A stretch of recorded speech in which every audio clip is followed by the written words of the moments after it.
আমরা অনেকে ভয় পাই ইসলাম কি জানি একটা মারাত্মক কি।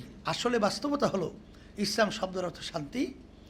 এর মাধ্যমে ইতিহাস বলছে সর্বত্র ব্যক্তি পর্যায় থেকে শুরু করে রাষ্ট্রীয় পর্যায়ে সর্বত্র শান্তি একটা হাওয়া সয়লাভ হয়েছিল।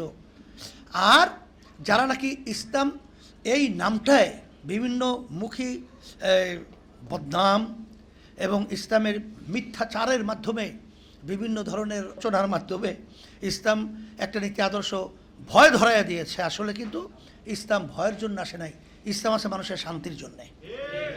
ইসলাম কিন্তু সব চোরের হাত কাটার নির্দেশ দেয় নাই। চোরও কিন্তু আবার দুই প্রকার। এক প্রকার চোর হলো অভাবী চোর, আর এক প্রকার চোর হলো স্বভাবী চোর। অভাবী চোর কাকে বলে?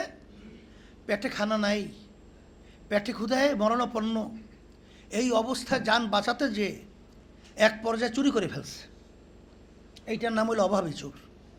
আর স্বভাবী চোর আছে সব, কিন্তু আর স্বভাবই হলো চুরি করা। এই স্বভাবী দুই একটা চোরের যদি আসলে হাত কেটে দেওয়া হয় তাহলে বাংলাদেশের জান মাল সম্পদ নিরাপদ। তাই এই আদব থাকবে না, বিচার থাকবে না। যদি আদবের লাঠি না থাকে, বিচারের যদি পর্ব না থাকে, ন্যায় বিচার যদি না থাকে, সেখানে কোনো সমাজ, কোনো ঘর, কোনো রাষ্ট্র সুন্দর চলতে পারে না।